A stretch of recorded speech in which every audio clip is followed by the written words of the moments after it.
Everybody has a different temperament and personality, and it's something that has to be developed, over a period of time.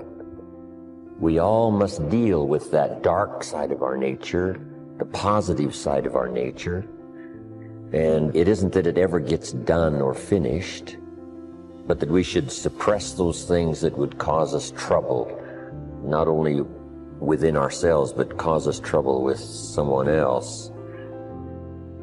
You're not aware of that conflict going on, because conscious attention doesn't need ordinarily to focus upon it.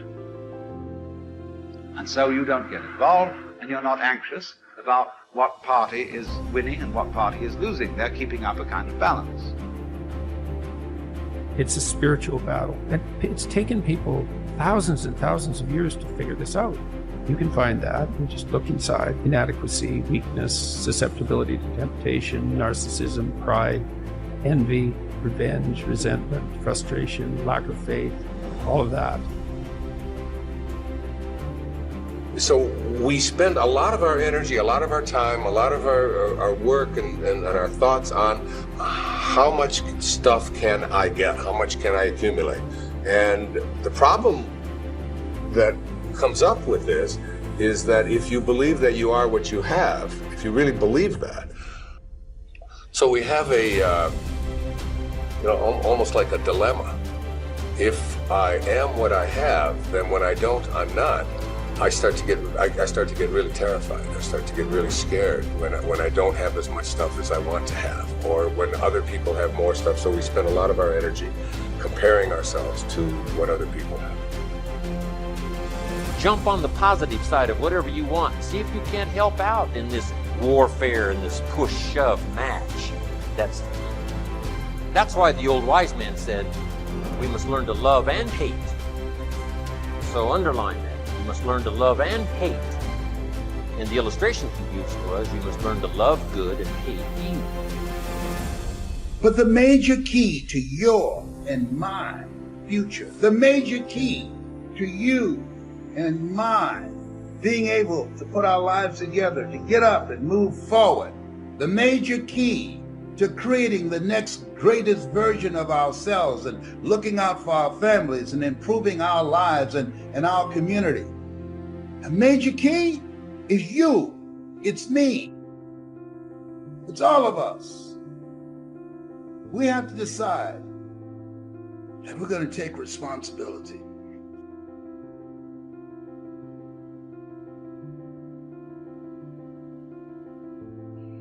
So, what are the opportunities today?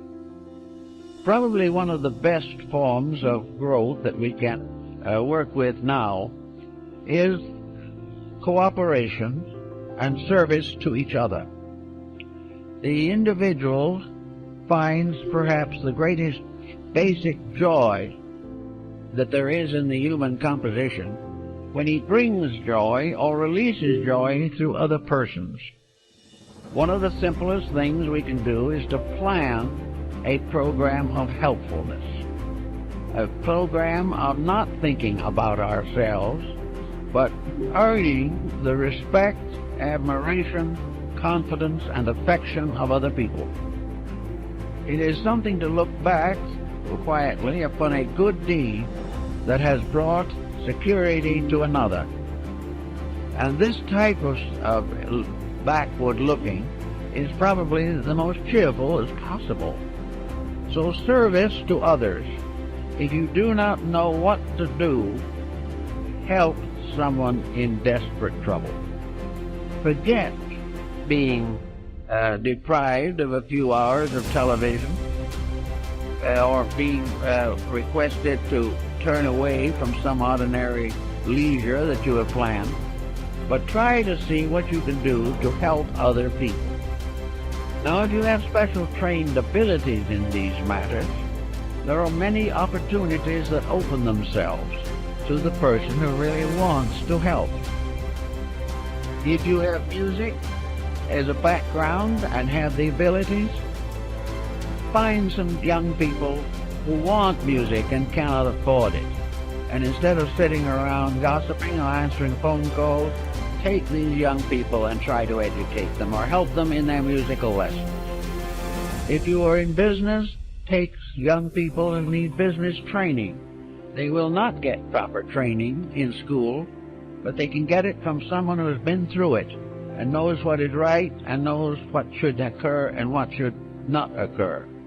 Everyone can do something, and out of the best they have done themselves, share with another. Then there are things you can do for yourself. If you are not in a position or do not feel equipped to work with other people, then work with yourself. Develop those faculties and powers which are not functioning properly today. Look over your own life and see what your mind is doing. Is your mind growing? Or is it just heaping up one prejudice on top of another? Watch your thoughts and see whether or not you're instinctively criticizing things you do not understand, or have developed powerful prejudices which interfere with justice and judgment. Look over your own nature and then go to work on the problem that you find needs attention. It is not good, however, to try to simply convert yourself. To sit down and say, I shouldn't hold that attitude, is usually not very meaningful. What you really should do, if you dislike a certain condition, is get into that condition yourself.